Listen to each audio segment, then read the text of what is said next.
It is recorded. Okay. Hi, everybody. So the topic for today is resting state fMRI, which is basically this. Perhaps the simplest, initially might appear as the simplest way in which you can perform fMRI. We put people in the scanner. Most often than not, we ask them to focus on a crosshair, although these times people use eyes closed.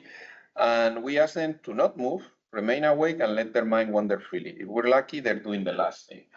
And you get this, hopefully the video plays, this beautiful data. Hey, yeah, I can hear you. That, Okay, it's really hard to analyze because we have very little information about what's going on. So today, instead of going through all the methods and all that, because Josh is going to be covering part of it in the next lecture, I decided to kind of go an historical overview of resting state, how people have been thinking or evolving their thinking about it over time. So while I do that, I'll have a little bit of description of some of the methods here and there, but definitely it's not going to be an in-depth description of those. I will put more the emphasis what it is that we were able to learn as a way to stress the richness of this type of data. I will hopefully have a little bit of time to end up with a couple of open debates, like how much should we focus our attention into dynamic versus static aspects of resting state data, and also about how far we are from really knowing how to interpret it properly. What this will not be, just so there are no wrong expectations and you want to use your time for something else, I will not be talking about how to better process this data. There are a lot of things out there, and I recommend the AFNI bootcamp lectures. And when it comes to functional connectivity methodology specifically, Josh will have a wonderful lecture for you next week on the topic. So how did all this start? And I'm going to use up there, you're going to have kind of this figure they have on this recent review paper, just came out last year from Bharat Biswal, which is the father of resting state fMRI, and Lucidaldin. And then I will kind of add here and there what I think are specific studies that it's important to also highlight. So it all started in 1995, I believe, with this paper from Bharat Biswal, in which they did two things. They put people in the scanner, and in some of the scans, they did bilateral finger tapping in a block design, and they were able to localize very nicely motor cortex in both hemispheres and supplementary motor cortex. But then they also have a secondary run in which they ask people what I just said, just do nothing, and definitely do not move your hands. And what they saw in this case is that they went to a voxel somewhere around here, and they extracted the representative time series of that voxel or area, and look everywhere else in the brain to see where there was a signal that was similar. They came up with a map that, as you can see, looked very similar to the one that they had based on the task. And they came to these conclusions that this report demonstrated that functional relevant regions exhibit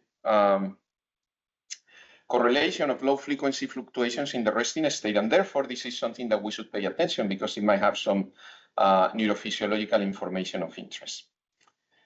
Around the same time, a little bit later, there was starting to be this idea of the brain having kind of a default mode of working, because there has been many studies with different tasks that they have one thing in common, and it was that during the periods of rest, of no task, these areas that you can see highlighted here, they seem to have elevated either oxygen consumption or signal in the terms of fMRI. This is PET data.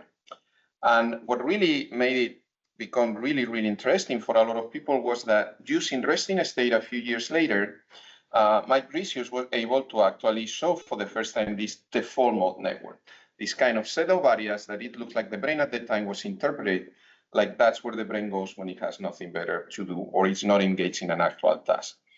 So as they say here, they provide compelling evidence for the existence of the default mode network during resting state. They went a little bit further and they saw that it's not like that resting state network disappears during task, it's also there.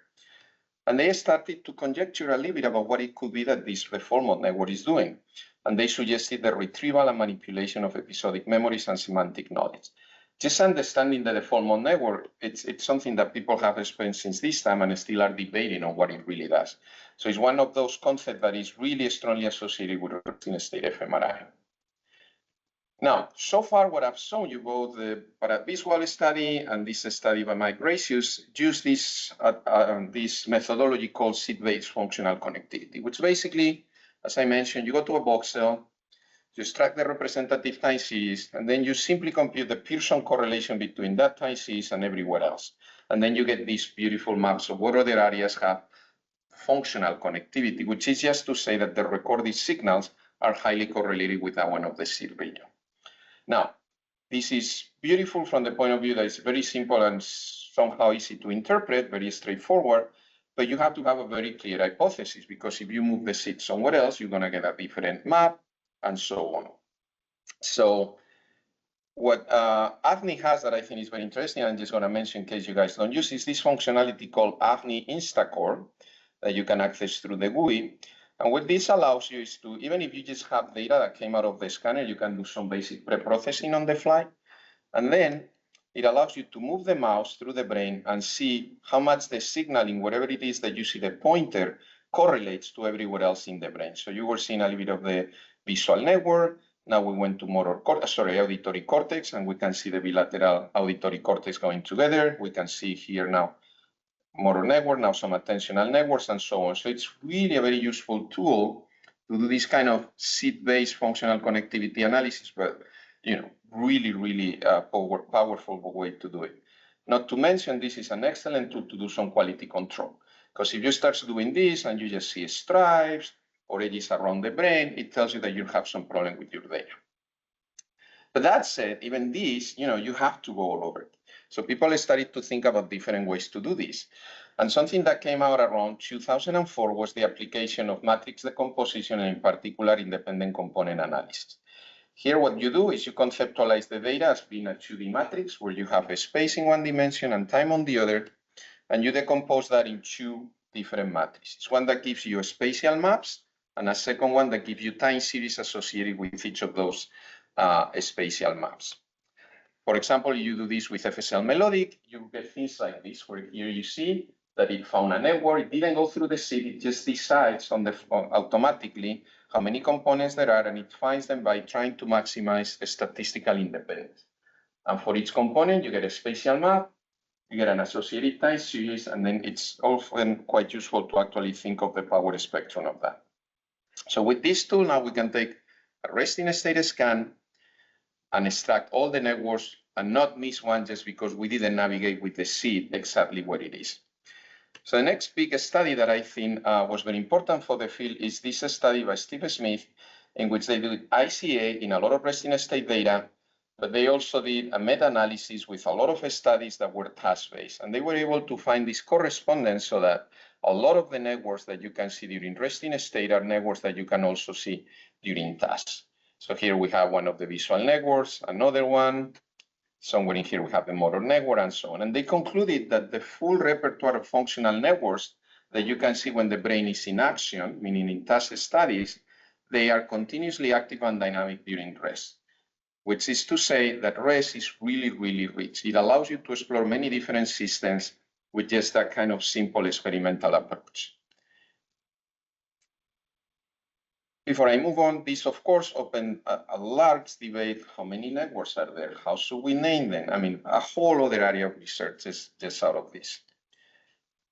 The next thing mentioned on the recent review by Biswal and Udin is that around 2010, this paper came up that they talk about it like, Human Connectome Project and enumerating data sharing initiatives, but it's also the paper that coined for the first time, I believe, this concept of functional connectome, which is how every region of the brain is connected to each other functionally, not structurally. For structurally, I think it was Olaf Sporn who came with that concept, and this is its application to functional connectivity. So this is a functional connectome here in a brain view. This is another way. At the end of the day, it's a graph representation of functional connectivity that opens the door to all the network neuroscience tools. And that has been very, very important. Also, this paper, as they say up here, opened the door to starting to think about that we need a lot of data, resting state data, to create reliable versions of those connectomes. And they started with what's called the 1000 functional connectomes, but then came the Human Brain Project, the Biobank, the ABCD, you name it. For those of you that are interested in seeing what's out there, there is a nice review in 2021, which they go through most of these big efforts at collecting large neuroimaging data sets. And you can see that almost in all of them, there is a yes for rest, because rest is something that's relatively easy to acquire and to share, and that it can give you a lot of information. Now, if we want to create functional connectors, not only do we need a lot of data, but we need to start thinking how we're going to define these regions of interest, these nodes for which we're going to extract time series and then create those functional connectivity matrices. So this opens a whole other set of papers. That's how should we parcellate the brain? How do we come up with a set of regions that then, as I said, you extract representative time series, put them in matrix format, which basically tells you how much a given ROI correlates with the signal in another ROI. And then you threshold that, and then you bring it into this kind of graph view, and then you open the door to all that area of graph-based tools. And, you know, there was some initial attempts with ICA, but then the literature exploded, you know. And please don't ask me which one is better or worse. Please don't ask me which one you should use, because there is no answer. You know, each of them have different characteristics.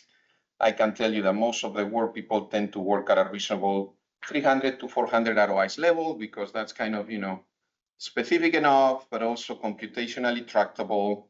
Some of them are done in a way that you have the regions homologously defined on both hemispheres. Everything you can think about. Now, it's hard to tell you, you know, just pick. So just to frame it a little bit better, I think it's very important to consider this paper that came in 2011, in which Thomas Eo defined this kind of canonical networks. Again, they use a lot of the data. I think it was 800 or 1,000 subjects from the Human Connectome project, and they come up with this level of details, in which one of them provides you 7 networks. Here you see visual, somatosensory, dorsal attention, or if you want more level of detail, some of these get subdivided. This has really catch up in the literature, and it's very often that no matter which of the atlas that I told you you use, then somehow you try to bring it in relationship to how this ROI sits within these networks. And in fact, very recently came out a tool that allows you to do that. It allows you to compare the different atlases, because that's another problem, different ROIs, slightly different names. It's really hard to compare studies. And it also allows you to take your data, give it to these, and it will tell you how much your blob sits within each of the atlases, and also in particular how they sit reference to this GeoAtlas. So I think this is something that is useful to consider as you work on your data. I believe this is a Python package, and definitely you can find the location here on the reference. By the way, I've been talking a lot. Any questions so far? All makes sense? Then let me go back for a second to 2010, because in addition to what I just mentioned, I think another very important thing happened. It was kind of the onset of this idea of time-varying functional connectivity. So far, everything I've explained, whether you're doing the seed-based or you're doing the ICA, you consider a scan and you compute the correlation or the graph based on the whole time series. If you have 10 minutes of data, on the 10 minutes of data. And that's what we tend to call a static functional connectivity in the field. But the truth is that you can compute it using just subsections of it. And what you will see when you do that is that you're not going to always see the same matrix, just with a slightly difference in the amount of noise. The truth is that even though if we talk of the default mode network and we see it very clearly as these spatially distributed areas kind of going together, it's not like they're going together continuously. They go in and out of synchrony. On average, they tend to go together, but there is a lot of variability there. And that's what we tend to call, initially it was called dynamic, but then, because that has some statistical connotations, most lately it's being called time-varying functional connectivity. And the work that originated this field is this original paper by Katie Chan in 2010, in which they focused their attention on the connectivity between the PCC and the rest of the brain. The PCC is one of the keynotes of the default mode network. And here what they show in the top is that actually if you look at the variability on how it correlates with different regions, you can see a lot of variability, not only with parts that are not part of the networks, but also with parts that are, with ROIs that are part of the network. And here what you can see is the time series for the PCC and another ROI. And when you do this kind of a sliding window correlation, you can see that while they go on synchrony, where is my mouse?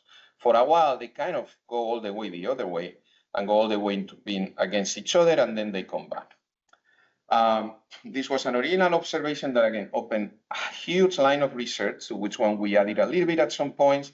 So, for example, we had a study in 2014 in which we scanned people for 1 whole hour, and we play with this business of looking how connectivity changed over time, and we found that the connections that tend to be more stable, that even though they change, but overall they're more stable, tend to be connection between homologous regions. We saw that even though most of these connections tend to be within network regions, the truth is that only 32% of inter-network connections were stable, which again means the networks break apart, come back again, they're very dynamic. And also we found that in general, it seems that the primary sensory networks tend to be more stable than the higher order networks. When it comes to the most variable, we find this completely opposite profile. It tend to be interhemispheric connections between frontoparietal regions and occipital regions. But this is all to say that this dynamic variability is not random in space. There is some structure to it, and therefore we should potentially pay attention to it. It doesn't invalidate the static view. It doesn't mean that that average is not meaningful. And again, this is one of the other debates out there, and there are people who just believe one has all the information or the other one, static or dynamic, and then are the ones that we think there's value in all of them, and what we have to understand is which of them is better to answer a specific question. Another very important paper in the field of time-varying functional connectivity was this original study by Elena Allen, in which they count this term of functional state connectivity. What you do is you take your whole time series, you use windows of time and compute functional connectivity just for each of the window, and then you pass all of these functional connectivity windows to some form of clustering, usually k-means, and you come with these functional connectivity states that you can think of then as full brain functional configurations that are recurring on time and are kind of static for short periods. In their particular paper, they reported 7 of those functional connectivity states. For each of them, they reported how much its appearance tend to change as the scanning progresses. And when you see all this, it's hard to say, is this real or is this just sample variability? I mean, of course, when you have less data entering correlation, your correlations are going to be very noisy. So how do you make some sense out of this? And one thing that they found that it's what made this interesting, for example, is if you look at this state 3, that has a pattern of connectivity that agrees with what happened when people descend into sleep, it looks very clearly that that's something that tends to happen, more likely to happen as the scanning progresses. And that kind of, gave some sense to these things. People jump all over it, and they started using it to see whether it could discern between clinical and healthy populations. Here we have an example in which, for schizophrenics, there are 2 particular states that seems to be very different. One paper that I find really, really interesting in this one, in which they scan, this is on monkeys in resting state, and they extract these functional states, and what they show is there is 7 different ones. The number doesn't matter, but with some of them being very different, what will be the structural connectivity, and some of them that basically look a lot here like a structural connectivity. And what was interesting about this is that these ones that kind of are more similar to structural connectivity tend to have them more often when the monkey is anesthetized, while some of the other states that are more far away from just basic structural connectivity happen when the monkey is away. What that tells you is that those dynamics change between these 2 states. And again, add to that value that is starting to study, then you're going to be able to find some information beyond what you can find out of a study. But of course, why use windows? If we can why cannot just look at a single individual time points? And of course we can. It's going to be more noisy perhaps, and there are different ways to do it. One is this idea of coactivation patterns, in where people pick an ROI, find the moments of high activity, and they select them. And what they show is that when you pick those and you average them, even though they tend to be around 10% tops of the data, you can actually find spatial patterns that look like the different functional connectivity networks. There's a whole literature on this. The other way to go around it is by using edge time series, and Josh will be talking, I imagine, a little bit about it in the next lecture. Again, for those of you that are interested in those dynamics, there's been several review papers over the years in which, concepts have changed a little bit, the ideas have evolved, but those are good resources for those of you who want to start thinking about this. Questions? Coming back to the timeline provided by Biswal and Udin, the next thing they mention is this manuscript in 2013 in which they used resting state to study the functional connectivity in human fetuses. I find it really interesting because this highlights very strongly how by having something in which you don't per se need the subject to perform a task, it opens the door to do things that you couldn't do with a task paradigm. This is one example, and what you see here is that there's some pattern of bilateral communication, but it's not fully established.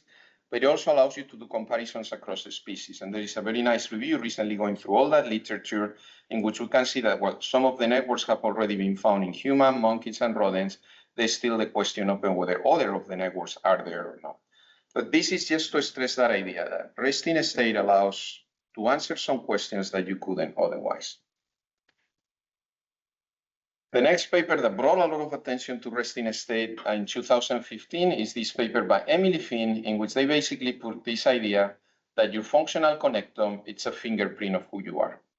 What that means is that if you compute the functional connectivity of me in one day, because you scan me today and then a week later, and we do that with a lot of people, if we pick mine from today and we have mine from another day and that from some other people, about 99% of the time, the connectivity matrices that looks more like mine, it's me on a different day. They did this with REST, they did this with TAS. They look at whether you could find that similarity by using full brain or just focusing on a few networks. But the whole story is that resting state data, to a large degree, it's a fingerprint because when we scan people on successive days, I look more like myself than I look like anybody else. And this really opened again a whole area of research. What is this driven by? There's been some very nice papers showing that actually the next level is you tend to be closer to people that are your friends than people that are not. I mean, this has been extended in many very nice ways.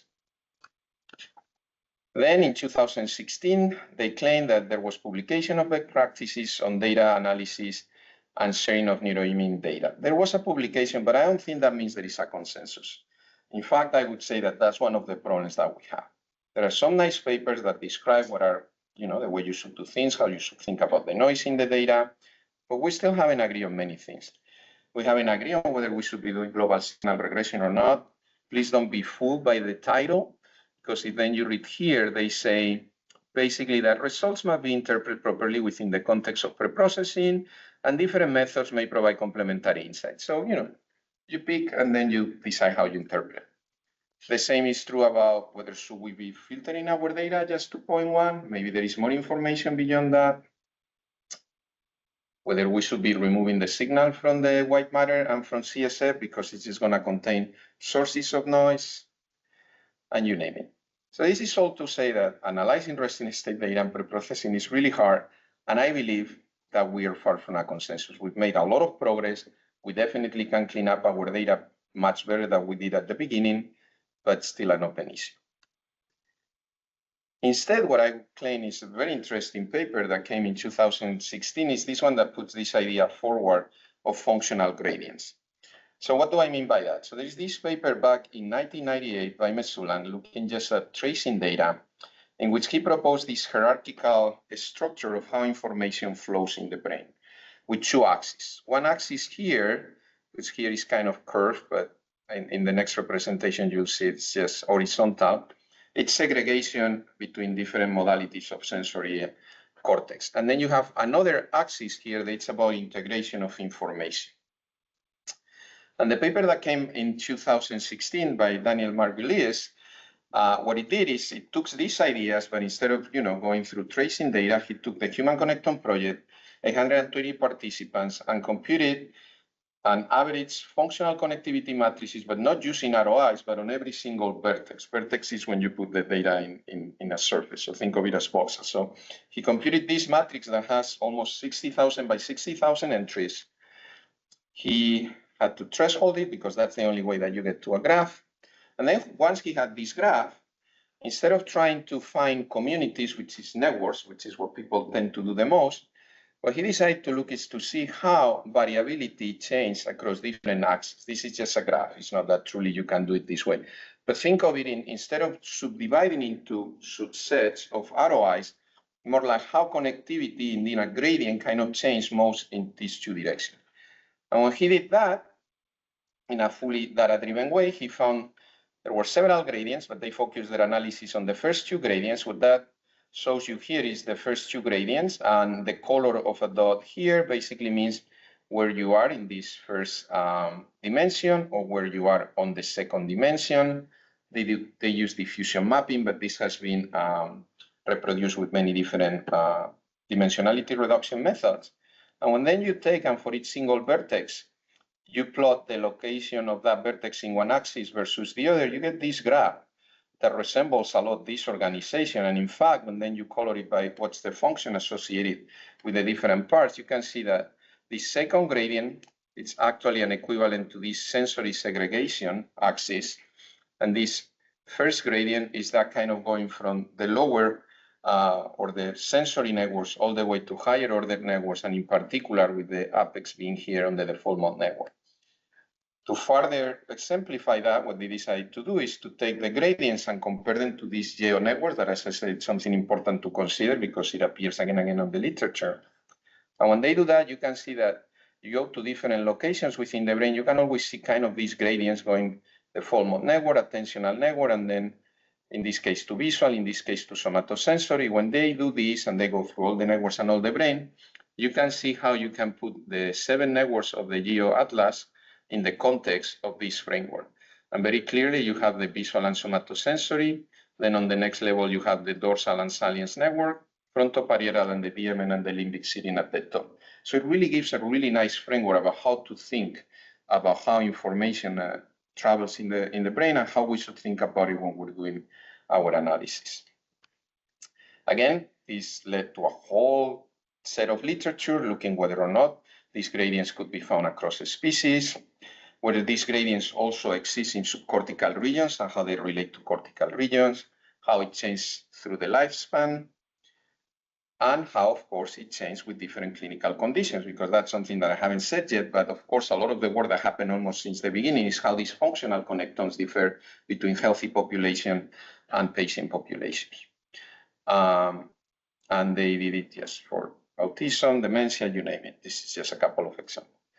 Again, for those of you who might be interested in using these tools, there are a couple of ways to do this. One is the brain space toolbox that was actually created by Daniel Marghelio's group. And more recently, there's this new package that not only allows you to compute the gradients, but also allows you to then try to decode in based on meta-analytic tools like neuromaps and things like that.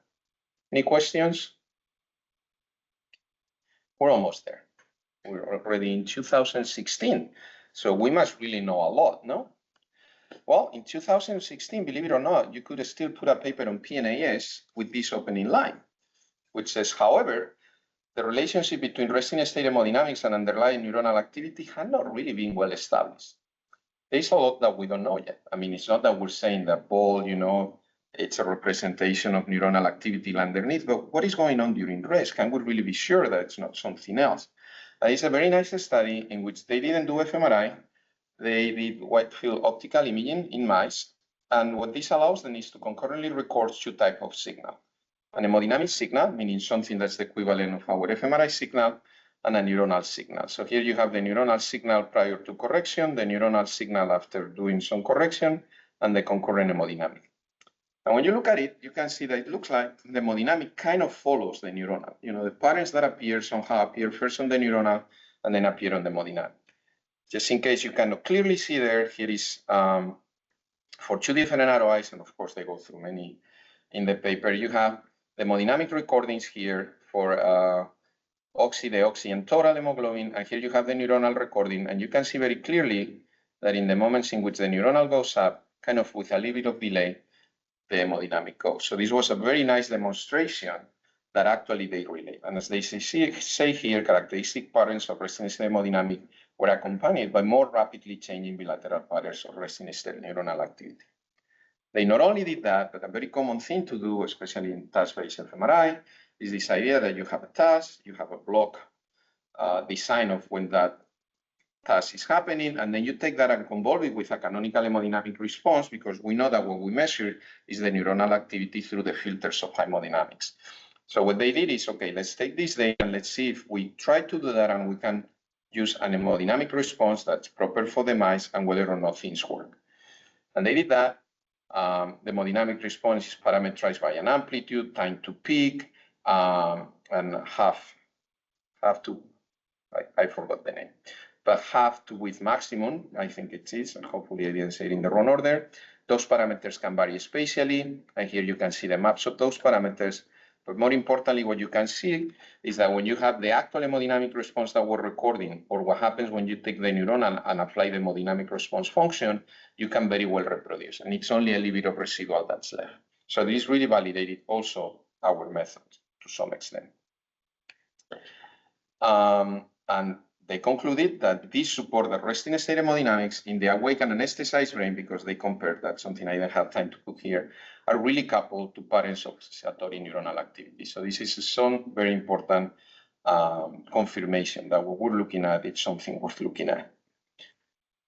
And then the review basically, at least the figure, finished with this sentence that multiple ongoing population neuroscience data collection effort continue to make fMRI data available to research. That is to say that resting state fMRI has really become one of the main tools that we have at our disposal for both cognitive and clinical neuroscience. And you can see here, in terms of the number of publications, resting state continues to really kind of overcome a little bit the number of publications based on task-based fMRI. But I mean, that's not the whole story. I think there are at least two. I mean, of course, there are a lot of things that are leaving out of this 1 hour talk on something that's been more than 20 years in the making. But there are at least two things that I think worth important mentioning.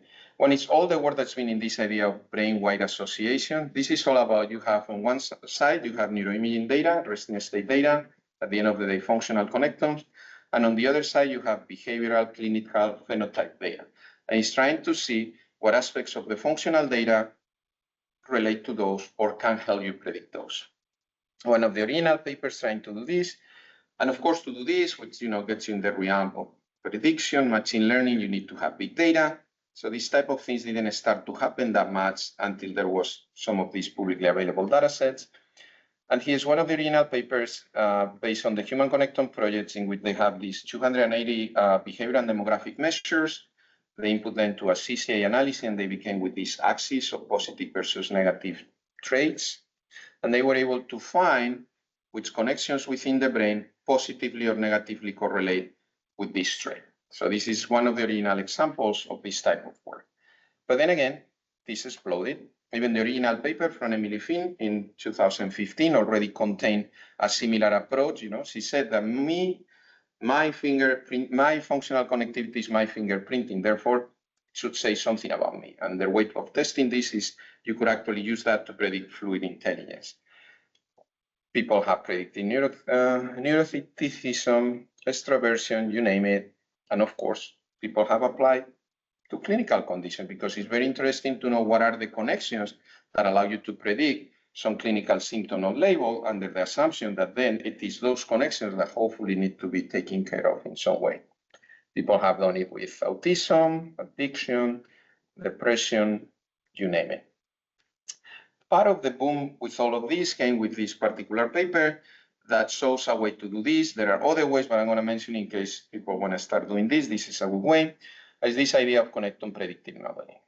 Here, what you need is to have, for different people, you need to have a functional connectome, basically a resting state scan and a functional connectivity matrix. Needless to say, what that means is that you need to use the same parcellation for everybody. Everything needs to be in the same space. And then you might have one or more external measure of something of interest. We said it can be fluid IQ, sleep time, whatever you want. And then what this works is it takes a subset of the data and tries to find which connections has either positively correlated or negatively correlated with the external trait. It does that on an iterative way, and it ends up building a model that initially can be as simple as the average of all the positively correlated and the average of all the negatively correlated. And once it has that, it tries to predict the external value.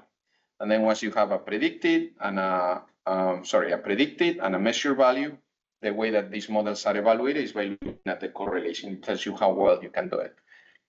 because these things are non-deterministic. This tends to be attempted a number of times, maybe 100 iterations using different amounts of k-folding. And then once you have these values, then you tend to compare them to a much larger number of null distribution. That's the way in which people show statistical significance. There are a lot of knobs that you need to do here. There are many different ways. Soon after this paper came out, giving 10 basic rules of how you should do this properly. A lot of them is basically the things that people who work on machine learning would tell you to do. But this also points that, there started to be some concern about how well these things work. And then this wonderful piece of work came out. And I put the title so big because that caused a lot of stress. Reproducible brain weight association required thousands of individuals. Very few studies use thousands of individuals. What was their argument?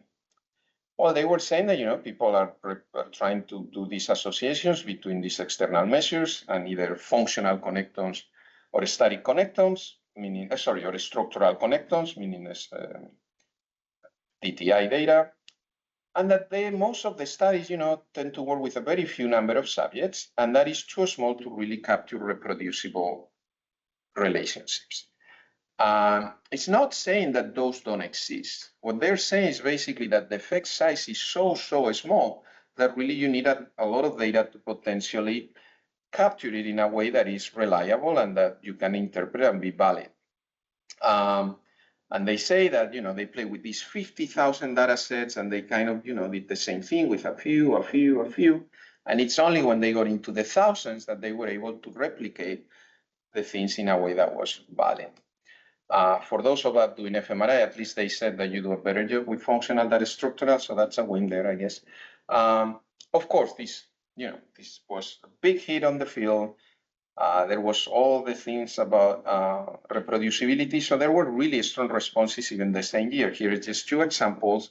One of them focused on this idea. It's not about the sample size, it's about the quality of the data, both the functional and the behavioral, because we tend to worry a lot about how good our functional data is, but also surveys, come with their own issues.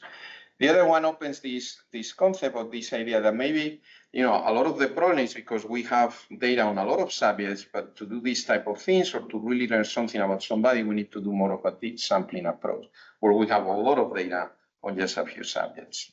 And they said just 2 points of views on this. And then the last thing I want to bring up, which is something that's to my own interest, is this idea that even as of today, there's still an interpretational challenge in which we don't really know what is the functional role of all this neuronal activity that we measure during resting state. So let's say we have resting state data. Let's say we've get rid of all the artifacts, we've been able to take care of all the physiological noise. But what's left, it's hard still to tell what it is about. And therefore, when we see a difference between a clinical and a healthy population, or when we're predicting something, it's hard to go from those are the connections to those are the underlying processes that are being affected. But there's been a lot of ideas about what those could be. There is a lot of papers talking about unconscious processes that might be what we're seeing, that the activity that we see is a manifestations of those. There's this idea of memory consolidation, this replay of activity from something that was learned somehow recently. Homeostatic processes, some of the activity in the brain is just to keep the brain going.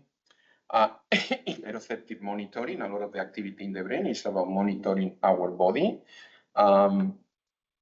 There's this idea that when you're not focused on a task at the moment, the brain uses this time to optimize your models of the environment, so then you can better react when something happens next. And definitely we know that vigilance, it's a big factor affecting our resting state recordings. I didn't talk about this.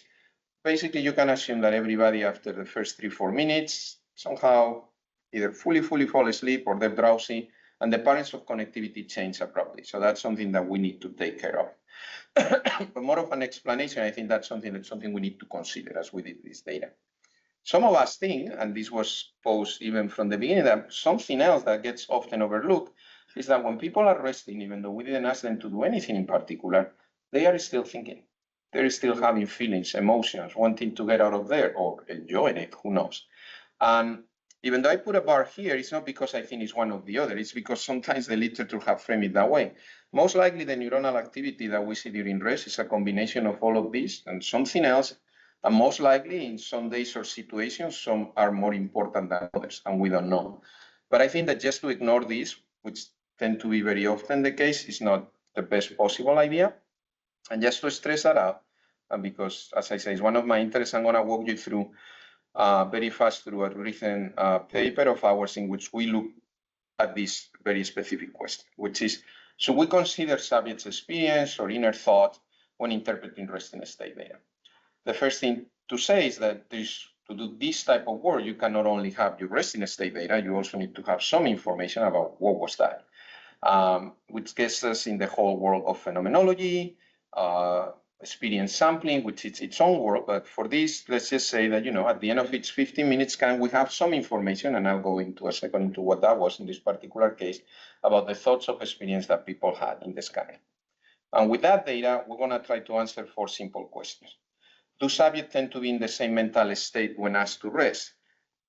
The driving for this question is that people who are not too keen of dynamic functional connectivity, and definitely not too keen on the idea that internal mentation is something we should consider, tend to make the argument that because functional connectivity is so reliable across time, that cannot be a factor.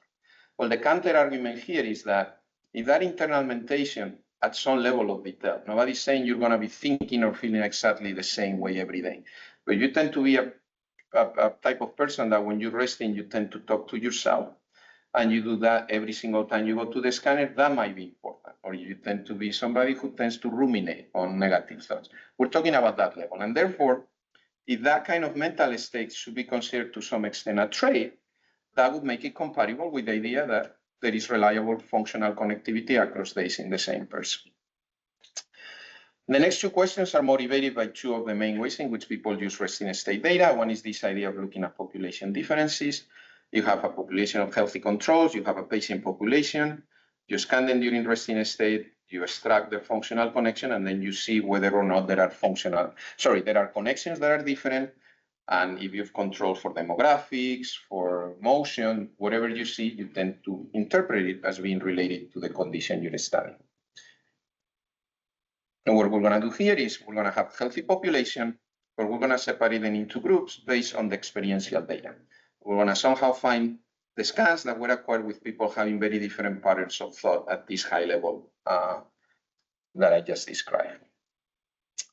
The other one is, can we predict characteristics of ongoing thought based on functional connectivity? I've been talking about this predictive framework. So if the experience that people have, we get an imprint of it on the resting state data, then we should be able to somehow predict it using the same tools that we use to predict either a clinical label or a phenotype. If not, then maybe it's not that important. And then finally, if it is that we're able to answer, yes to the other 3 questions, then the argument is, well, maybe you're getting at these things because they're related to some other phenotype and you're kind of, finding your results through that link. So can we, to some degree, say something about how or not our observations that, as you're going to see, is yes to the first 3 questions, are driven or not by other phenotypes? So I'm going to walk through this really, really fast. But basically, to do this type of work, as I said, not only you need the neuroimaging data, but you need to have and the demographic data and the phenotype data, but also this kind of data about how were people feeling during that scan. And in this particular case, this was a pre-existingly publicly available data set with over 471 scans from 133 subjects. So for some subjects, there is more than one. And at the end of every 15-minute scan, they were asked to answer these 12 questions. Some of them were about the form of their thoughts, whether they were intrusive, in the form of words, in the form of images. Some of them about the content, whether they were more focused on the environment, on themselves, about other people, future, past. And they had to answer for 0 to 100, saying how much that sentence represents overall my state of mind with respect to that. As you can see, it's a very coarse and definitely not the best way to do this, but give us an entry point to see what we can find. And then a final question about how subjectively they thought that they were awake or not. And we're going to represent that data as this matrix, and we have the 471 scans, and each of them represented by 11 numbers or 12 numbers. We're going to leave the wakefulness out because we know it has a good effect on things, so we always use it in this study as a control. And then for each scan, on top of the 11 numbers, what we also have is the functional data, okay? But for now, the first thing we did, we just took the experiential data, And we use it to divide the sample in two sets that are very different in terms of the patterns of thought that they have. Sorry that I have more time to go into the details of how we did this, just trust me. And to get to that question of whether or not the mental state is some form of trait, we did in different ways. One that we did is, okay, for the people that we have at least 2 scans, how often the scans from the same person fall in the same group? And what we can see is that over 70% of the time, either all of the scans or all -1 fall on the same group. So overall, it looks like they tend to be on the same state of mind. Of course, this way of addressing the questions depends on the clustering. So we also look at the idea of identifiability, the fingerprinting. And an easy way to think about this is the fingerprinting based on the fMRI data. As long as you see a diagonal here, that means that you're more similar to yourself on another day than to any other day. And as you can see, to a lower extent, but still you can see that diagonal on the experiential data. So the answer to the first question is yes. Regarding whether or not you would see significant difference in connectivity when you're doing across population studies, again, we still use the 2 groups for the scans in one group and the scans on the other. We compute functional connectivity, and then we look for significant differences using the methodology that's commonly used on the literature. And we do that, we do find significant differences. This is all healthy population. We look to be sure that they were matched in terms of the reported level of wakefulness, age, motion, and gender. And still, we can see significant difference in connectivity. Not only that, I'm not going to go through the details of it, but when we interpret those differences and the patterns that we see relative to the thoughts that they express as having, we can interpret a large chunk of it. Now, for our argumentation of whether this matters or not, what we did is we counted how many connections we saw coming from how many ROIs, and we put them in the context of 50 or 60 studies that use similar methodology but when comparing clinical populations to healthy control. And you can see that whether we do it in terms of the number of edges or the number of ROIs, I don't remember which one is it, but overall we're on the same range, meaning, if you trust the other results and you think they're significant, here you have something that gives you similar effect size, and it's not because they're different, it's just because they have different thought patterns. So yes. To the last question, again, just to go really, really fast, we tried to predict the 12 questions, we tried to predict wakefulness, and we tried to predict also the loading on that 2D representation of the data. We were definitely able to predict wakefulness. That's kind of more of a control. Like if we cannot do that, it would be very different, very weird to interpret everything else. We can definitely significantly predict the 2 axes. Here, what you see is the blue dots is the 100 attempts doing it on the data. And then the gray box plot is that null distribution, basically. And then of the individual questions, we were only able to predict 3 things out of the 12. That's okay. Again, each of those predictions have a model underneath. We were able to interpret the model given what we know about either visual imagery or focus of attention in the external world. But again, we went back to the literature, the connectome literature, and when we put our data, our accuracy relative to what people have reported either for predicting personality, clinical categories, or cognition, we see that we're kind of there. Now, there are 2 ways to interpret this, because we're definitely on the bottom end. Some people would say, well, you're in the bottom end because, it's not that relevant, you're just getting it, but barely, shouldn't worry about it. I think that where we're not getting better is because we have a really coarse measure of that experience. And if we have a better, more accurate measure of that, we would be doing better here. But that's still open to debate, of course. Now, going back to the 2 questions, are we getting this result because of relationships to other phenotypes? When it comes to the across-group differences, we went through, I think it's around 30-something behavioral measures that were available and look whether they differ significantly across groups. And once you do correction for multiple comparisons, there is only one, which, there is some relation, but I don't think it really explains the models. It really explains how we can relate them to our understanding of how the brain works. And when it comes to prediction, we found this nice double dissociation where we can see that we are able to predict things, those are the mark here, that relate to none of the traits. We're able to not predict things that we initially should if this is all that's driving the result because they strongly correlate with some of the traits. And yet there are a couple that, maybe they were driven by it. But you cannot explain all the results just by this relationship to other underneath traits. So this is all to say that I think, this is something to consider. It costs very little model to money to put a few questions at the end of the scan, and it opens the door not only to this type of analysis, but really to understand many aspects of spontaneous thought, which is what we tend to do the majority of our wait time. So with all of that, hopefully I gave you an overview of not everything, but what resting state have been since the beginning, and just a few conclusions. It's a really powerful tool for both clinical and cognitive neuroscience that has added a lot of how we think about the brain. It has really contributed a lot to go from a localization approach, kind of, this area is visual, this area, and trying to really come with tasks that would allow you to find the function of everything, to think about the brain, about these super connected sets of regions in which they all, to some degree, need to talk to each other and contribute to almost anything we do. It has really helped confirm that model from Mesulan and put this functional gradient framework, which I think is very interesting. We've learned that our functional connectome is a fingerprint, and that fingerprint is related to many things that define who we are. And there is a lot of information to be extracted from this kind of dynamic or static view, which I don't think it's one or the other, but both. Its relative simplicity allows us to do things that we couldn't do otherwise. Being able to study, how functional connection change across species, across lifespan. Sorry, I didn't correct that slide. But there are many challenges remaining. One of them, I didn't talk, there is no standard way to analyze the data. And just we'll go through all of these. We all try our best, but our best many times is not sufficient. And that is something that at some point we're gonna really have to sit down and try to solve. I haven't talked about it, but your data, only about 5 to 10% of the variation in the data is neuronal. There's a lot of noise that needs to get removed. That's a whole thing that, still haven't been solved. We're much better than we were, but this is very important for resting state because we don't have a model of what we're looking for.